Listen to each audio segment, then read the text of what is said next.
هونا معان هبين كست ilmaha qada soo hartay cambuule feeraha u gelinin afaaraan mini biizahana marmar ugu soo tuuro waan jeclaan doonaa meeshaan waxa igu jira burkeyga waxaan ku soo darsaday 2 qaanto sokor iyo wax yar cusbo kadib leewita gooni u soo fixiyana waa ku daray iyo wax yar saliid kadib intaas isku soo qasaa afaarahan ukun iyo caano midnaba lagu madaraayo waa in si fiican u soo qastaa korna waxa ugu daray subag ama buuro iyo saliid sa u taqaanid marka si fiican u soo qasayna inta ka faxaya sugeena inta ka faxayna hilibkeena dabka soo saaranayna hilibkan waxa ku soo shiiday kabsar iyo toon iyo karooto marka waxyar qalalayna saliida kor uu shubaa iyo shiishiid waxyar biyo ku daraa soo yara bislaado hadii hilibka huflay aasiisid inuu shishiirka yeeshta laga yaabo marka waa ina biyo ku dartaa soo waxyar u bislaado markuu soo bislaadan xawaajiyaashiisa ku daray waan inoo diyaar imikana sooska biigsaha kor ugu shubi lahayn asmisanayna waxaa dabka soo saaray samarsaan barbarooni basal iyo toon waxyar shishiidna waa ku daray intaas markay soo bislaadeen waa soo shiiday kadibna dabka dib ugu soo celiyay waxaana ku daray waxyar sokor iyo waxyar cusbo sooskeena waa inoo diyaar imikana burkeen waa soo faxay 2 qayb oo soo kala qaybay kadibna waa fidinaa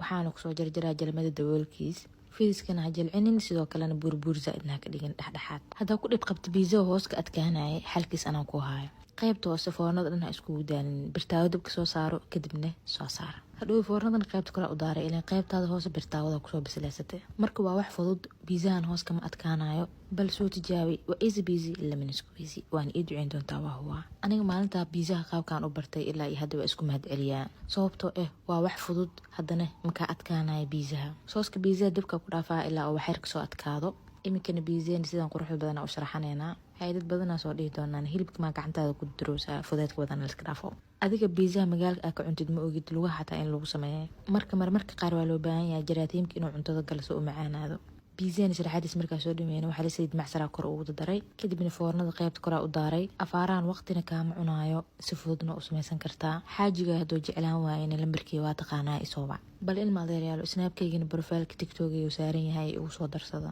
ilaahu inta haysanaysi taysan ilaahu barakeeyo jaaw khayr badan